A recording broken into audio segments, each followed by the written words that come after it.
Nabii Ibrahim alikuwa mtu mzima wakati inakuja amri wa adhin fi nnasi bilhajj, akasema aina yablughu nida, utafikia wapi ulinganio wangu kisha kwa mtu mzima, sauti hana. Mwenyezi Mungu akamwambia alaika nida, juu yako wewe kuwalingania, wa alayya iblaghu, na juu yangu mimi kufikisha. Kwa hiyo nafsi inafurahi sababu kwanza unakwenda kuongeza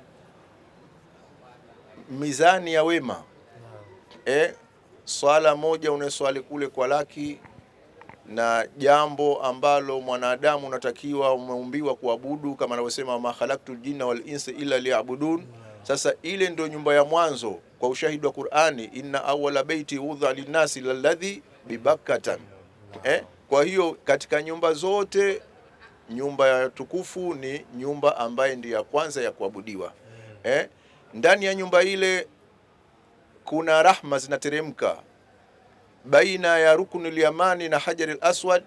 Kuna malaika 70,000 muwakila wanakuambia wewe, wanakutokea wewe rahma. Na ndio maana ukaona utazunguka na dua zako, lakini kufika pale unamwomba Mwenyezi Mungu, rabbana atina fid dunya hasanatan wa fil akhirati hasanatan wa qina adhaban nar. Sasa wanaoitikia ni malaika 70,000. Iweje usiwe na furaha?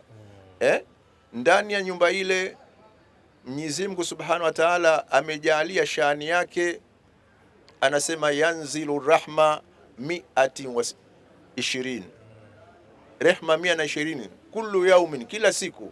60 litaifina, 60 wanapata wale kutufu. 40 lilmusallina, 40 wanapata wenye kuswali. 20 lilqaimina, wa 20 wanapata umechoka unaitizama ile beti, unapata rahma hizo. Kwa hiyo ni furaha, sababu Mtume aliwaambia masahaba zake, araaitum law anna an-nahra bibaba ahadukum yaktasilu kullu yawmin 5 marrat hal yabki min darni shay'an. Je, ingekuwa mmoja wenu katika nyinyi ana mbele ya nyumba yake ana mtu anajikosha mara 5, ingebakiwa na uchafu? Qalu, akasema la yabki, wasingebakiwa. Mtume akasema fakadhalika mithlu saluhamtu. Huo ndo mfano wa sala 5 yamhu Allah bihinna al-khataya. Sasa sikwambii katika miji yetu kule ni ziada moja kwa laki, miaka 50 za kitu. Sasa je, swala yako mara 5 kwa siku kuna miaka mingapi? Ndio maana kaumu zilizopita ziliulilia ngoa umati Muhammad sallallahu alaihi wasallam, matendo yao umri wao mdogo, lakini wana thawabu nyingi. Kwa hiyo ni jambo ambalo la kulifurahikia, jambo ambalo la kulishukuria, wala si jambo la kulifanyia dhihaki, sababu utakwenda kuona ufalme wa Mwenyezi Mungu. Kama anavyosema inna khalaqnakum min dhakar wal untha waja'alnakum shu'uban wa kabaila litaarafu inna akramakum indallah atqakum. Lakini awe tajiri awe maskini, lakini kauli yao ni hiyo, labbaik allahumma labbaik, labbaik la sharika lak, labbaik innal hamda wan ni'mata lak wal mulk la sharika lak. Naam. Hii labda ni mara yako ya ngapi kwenda kutekeleza ibada hii ya haji? Wallahi si hisabu, anajua Mwenyezi Mungu, na Mwenyezi Mungu atakayetulipa, sababu anasema wama umiru illa liya'budullaha mukhlisina. Ile ikhlasi ndio inatakiwa, kumwachia Mwenyezi Mungu akulipe, si kwa kujigamba hii mara 7 wala mara 9 mara ngapi. Sababu mwenyewe Mtume anasema arriya, kufanya jambo kwa kutaka kujionesha, shirki al-asghar, shirki ndogo. Na Mwenyezi Mungu atuhifadhi na hayo. Amin. Amin. Katika safari zako zote hizo ulipoenda, kuna utofauti wowote uliona, ama labda ipi ilikuwa ngumu kwako? Kwa sababu tunaambia safari, ibada hii inahitaji pia maandalizi ya mwili na kiakili pia.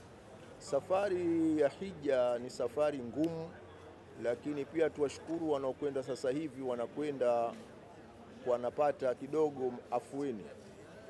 Wakati wa zamani unakwenda Mina, bomba la maji hakuna ya kutawadhia, bomba wa sehemu ya kujisaidia hakuna, watu mchanga ukitoka pale ihramu haitamaniki. Lakini leo mashaallah kuna magodoro, kuna maji ya moto, kuna nini. Hii inawaliwaza kidogo watu wasijihisi, na ile inakuonesha kwamba mwanadamu si lolote. Sababu Mtume alipokuwa anatoka pale Namira kuelekea Arafa, alizungumza maneno mengi, lakini tuchukulie kipande kidogo tu. Aliwaambia kwamba nyinyi wanadamu leo msameheane, msimwagiane damu, msifanye chochote. Lakini anasema neno la mwisho akasema, inna Allaha kad dhahaba ankum nakhwatil jahiliya, Mwenyezi Mungu amekuondosheni leo majigambo ya kijahili. Wa ta'adhim bil aba, na kujitukuza kwa wazazi. Annasu min adam wa adam min turab. Leo bado tuna fahari hizo. Mimi jina langu la nani, unataka nickname ya mwisho, haikusaidii kitu kama una ucha Mungu. Sisi masharifu ala inna akramakum indallah atqakum. Sasa yule mcha Mungu humjui. Unaweza ukamdhania mtu ana kilemba, kumbe ukamdharau. Huyu ndio Mwenyezi Mungu alomjalia nani. Mwenyezi Mungu anakupa kuona mambo aina kwa aina ya ajabu na kumjua. Ukisema we mgonjwa, unamkuta mgonjwa zaidi anatufu. Ukisema we ulale usiku kupuka ukenda haramu, ukakuta watu wanatufu. Sasa utaona kama we mwenyewe hasara ni yako. Kama anavyosema waman kafara fa inna Allah ghaniyun. Ikiwa wewe unamwacha Mwenyezi Mungu unamkufuru, Mwenyezi Mungu ni tajiri, anaabudiwa na wengi tu. Mwenyezi Mungu atujalie kheri na baraka katika na malipo yalikuwa mema. Amin.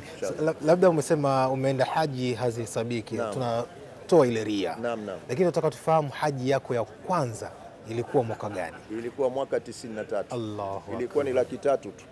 Tuliondoka, kama kuna kukumbuka, kulikuwa kuna chama kinaitwa Balukta akiongoza marehemu Sheikh Yahya Hussein pamoja na Sheikh Nuruddin. Ile ndio hija ya kwanza tuliondoka na Takim holiday kwa 300,000 tu. Sheikh Nuruddin Shadhiri alikuwa na kikundi hicho Balukta, lakini iliporudi tena ikasambaratika. Unajua wanadamu Mwenyezi Mungu atusipeleke huko. Amin. Ilikuwaje safari kipindi hicho mwaka 93? Ni umri wa mtu mzima kabisa mpaka hivi sasa takriban miaka 33 tunazungumza hivi. Safari ilikuwaje kipindi hiko kuanzia hapa Dar es Salaam? Kwanza maandalizi ya leo hapa mpaka mnafika kule mnarejea tena. Hapo wakati huo ilikuwa ndio hayo tunaisema, ilikuwa ni mashaka. Sababu leo ulikuwa unakwenda wakati ule mapasipoti yanaweza akatupwa tu. Unaona sisi wa Tanzania, wa Kenya, wa Uganda, wasijui wa nani, wote tunaonekana kama wa Nigeria. Yote unaonekana mweusi, unaonekana Nigeria. Lakini leo unakwenda, bahati kuna taratibu. Mkiingia pale airport mnaweza mkaingia usiku wa leo, mkaondoka usiku wa kesho. Hakuna manunguniko, hakuna nini. Kila mmoja watu wanalia, kila mmoja, hakuna anayechekelea kwamba anataraji na anakumbuka kwamba siku ambayo Mwenyezi Mungu atakemfufua. Sababu leo tunaondoka huku kwetu ndio kama tunakumbuka ile siku ya kwenda kuhesabiwa. Kila mmoja hapo unamtizama, kila mmoja ana nyadhifa zake, lakini huwezi kumbagua. Kwa hiyo unakuta kwamba inakukumbusha yaumul mahshar, siku ya kufufuliwa. Umejipeleka mwenyewe, unaenda kuhesabiwa. Je, vipi siku ambayo itakayofika? Mtume akimwambia Fatuma, tengeneza amali yako, usitaraji kwamba heshima yangu na uwadhifa wangu. Mwenyezi Mungu atuhifadhi. Amin ya rabbil alamin. Naam. Mwaka 93 nataka nibaki pale kidogo. Tunataka wasema turudi nyuma tuangalie historia. Idadi ya watu kipindi kile na hivi sasa ilikuwa kidogo sana. Ilikuwa kidogo sana. Walikuwa haizidi watu 800, 1000. Lakini leo mashallah Mwenyezi Mungu awazidishe. Amin. Kuwa Mwenyezi Mungu awazindue watu. Leo tumefikia mpaka 4,000 na taraji mwakani tutafika hata 6,000. Lakini kwamba watu wajiandikishe mapema, wafanye maandalizi mapema, ili kwamba serikali inabadilisha taratibu zao. Wakikwambieni mpaka Ramadhani mfungo mosi, basi mjue kwamba ni hakika, si jambo la mzaha. Kwamba wale wanatufuata ni taratibu, sababu nao wanazidiwa. Lakini mashallah Mwenyezi Mungu anajalia usiku na mchana vijana wanapokea watoto, wanapokea mahujaji, tena ni watoto wadogo. Naam. Allah kuhifadhi Sheikh wangu inshallah, na Mwenyezi Mungu atarajie inshallah. Amin ya rabbil alamin. Na shauku mfike na inshallah mtafika. Amin ya rabbil alamin. Mwenyezi Mungu ajalie kheri inshallah. Kwa majina yako tena? Mahdi Muharram Saleh. Ni mkazi wa Dar es Salaam. Mkazi wa Dar es Salaam na Sheikh wa kata Kariakoo kupitia Baraza Kuu la Waislamu wa Tanzania inshallah. Tumefurahi sana kuzungumza na wewe. Tunashukuru na tunamuahidi na tunamuomba Mwenyezi Mungu mufti ampe umri tawili na ampe siha, aendeleshe gudumu hilo, ajalie kheri na baraka inshallah. Shukran sana Sheikh. Ahsantum inshallah.